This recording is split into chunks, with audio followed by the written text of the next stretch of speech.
but I'll give you my sense of 2016, because that's, I think, the main thing on everyone's minds. Before I do that, I want to say one thing. I think what you all do is important. What GOPAC does is important. I'm not just saying this because I like and have respected GOPAC for a long time, but think about the current situation politically. Republicans win the Senate, and therefore both houses of Congress, control Congress for the first time since 2006. A lot of expectations.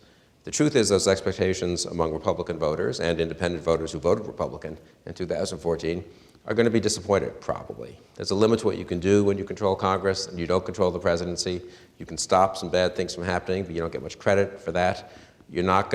Republicans are not going to succeed in repealing Obamacare. They're not going to succeed in modifying significantly Dodd-Frank. They're not going to succeed significantly in changing Obama's disastrous foreign policy. They can't make appointments to the courts.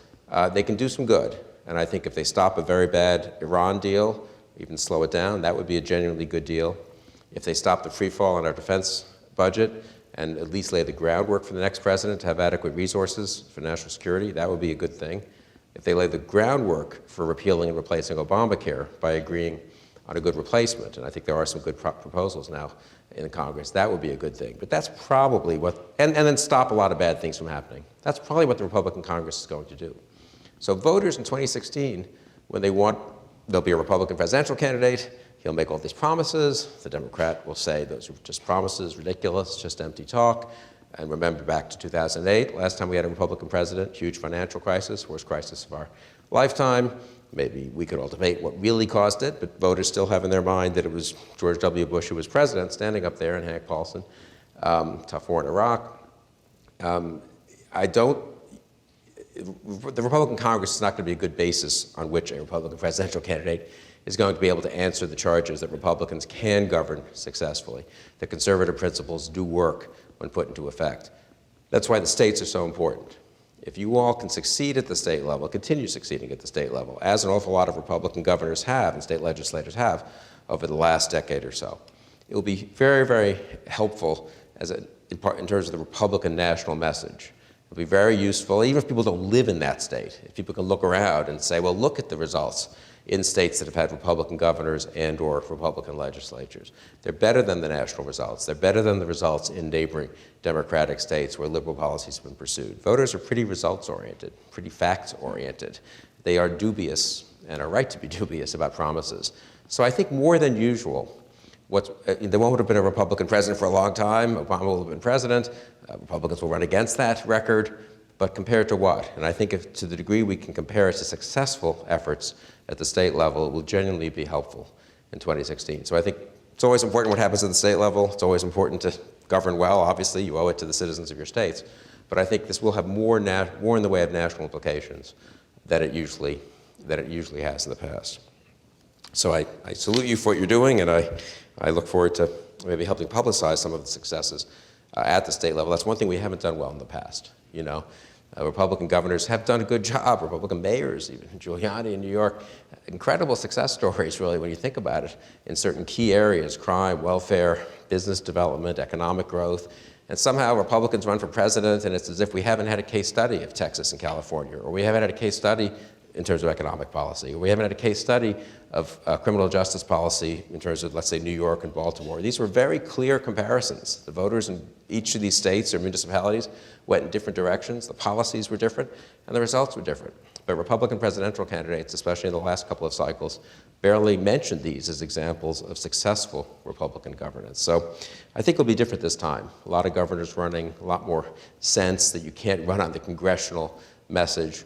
And so I hope you all continue to do the good work you're doing, and I hope you all, and I'll help with this a little bit, persuade our national leaders to take advantage of the successes at the state level. 2016, very important election. I think the most important since 1980. If the Democrat wins, let's assume it's Hillary Clinton. Obamacare is here forever. A huge, intrusive federal government is here for an awful long time. The Supreme Court is gone. There will not be a return to constitutional government, to limited government in the next 20 years in that case. Foreign policy maybe should be a little less disastrous than Obama, but it still would go downhill, I think, on the same path. If Hillary wins, Democrats could take the Senate back, I should think, if the Democrats are at 51% at the top of the ticket. So it will be a vindication. It's very rare that parties win a third straight term in the White House. The only time it's happened since World War II was when Bush won, first President Bush, then Vice President Bush, in effect won Ronald Reagan's third term in 1988. If the Democrats get a third term, it'll be very hard for us to say, well, Obama was kind of an aberration, the policies have been rejected, they didn't work. And I think, in fact, they'll just be fratricide in the Republican Party if Republicans lose again. So it's really politically, and in terms of policy, a very consequential election. If Republicans win, if the Republican nominee wins in 2016, he'll have, or she would have, a Republican House, certainly very, very likely a Republican Senate. I don't think they're going to lose 5 seats at the same time they win the presidency. So it'll be a Republican president and a Republican Congress. Arguably for the first time ever, I mean, Bush won in 2000, but they lost 5 Senate seats in that election. Remember, and then Cheney broke the tie, and then they lost the Senate 3 months later when Jeffords switched parties. So Bush did not have that kind of momentum. If a Republican won after 8 years of Obama, and Republicans controlled the Congress, and Republicans controlled 30 state governorships and 69 or whatever state legislative chambers, really have a chance for conservative governance. So it's a big election, a real fork in the road.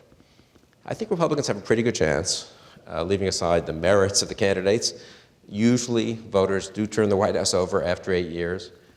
Usually, always in modern history, a political party has dropped in its vote from the re-election 4 years before. In other words, if you just look at history, very hard for a party to sustain the level of vote an incumbent running for re-election will have gotten. And Obama only had about 51.5% of the vote in 2012.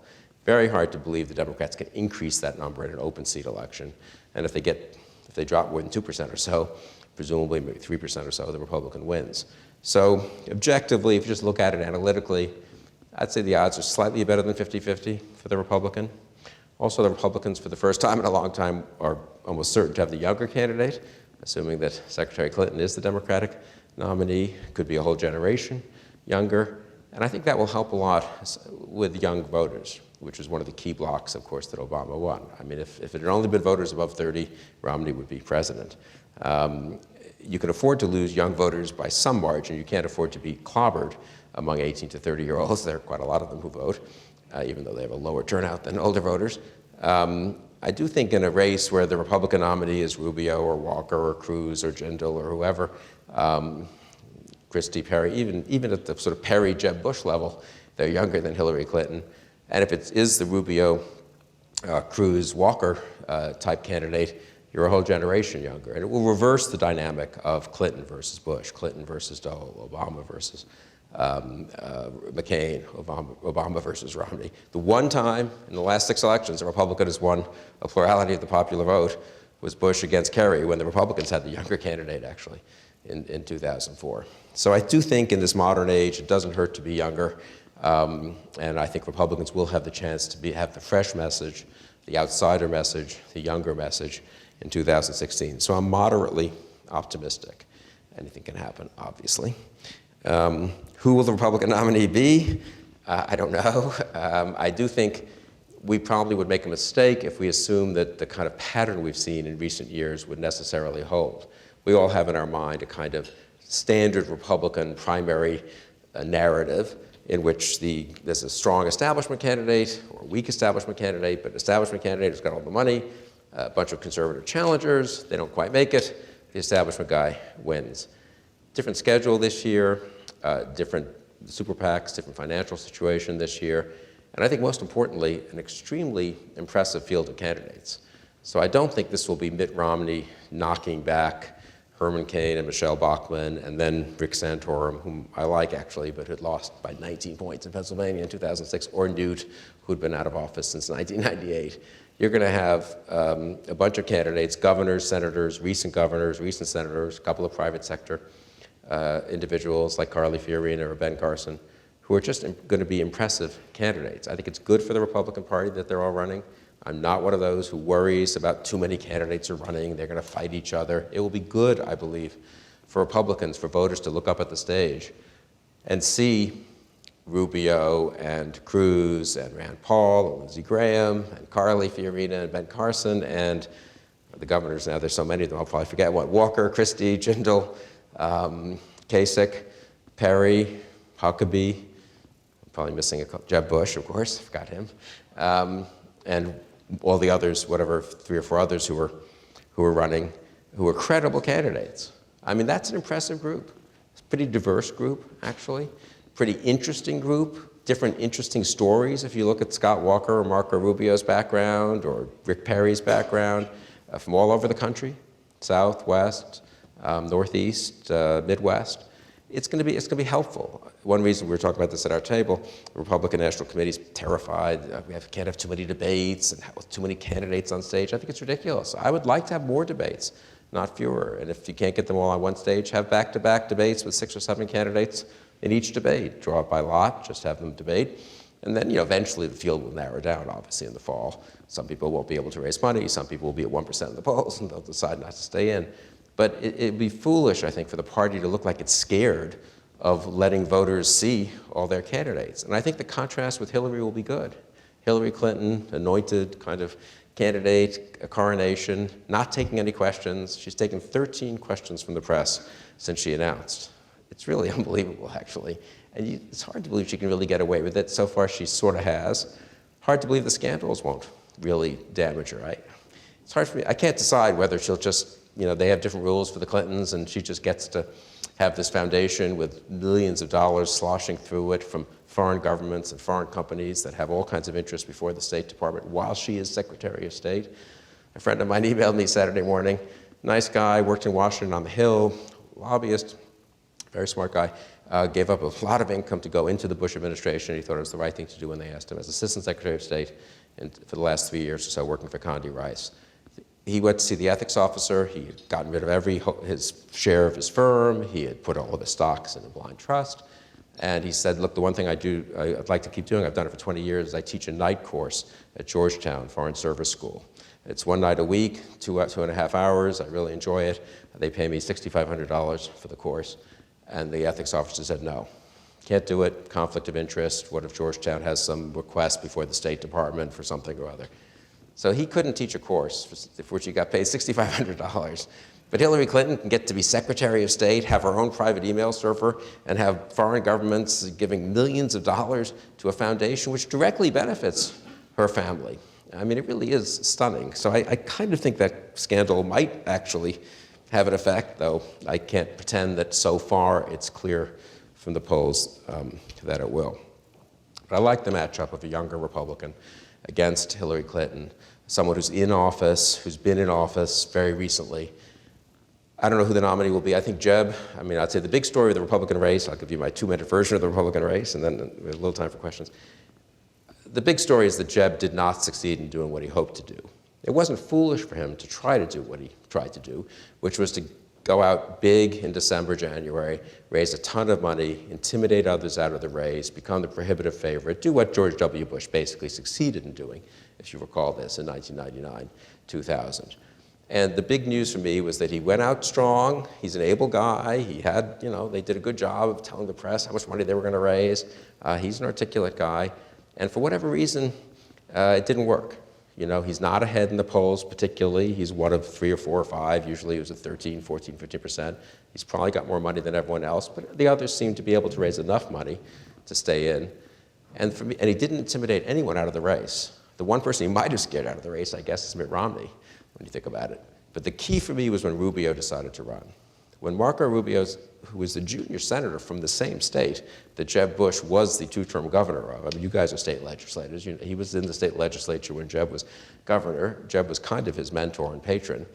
It was gutsy of Rubio to decide to run. There were a ton of people in Florida telling him, don't do this.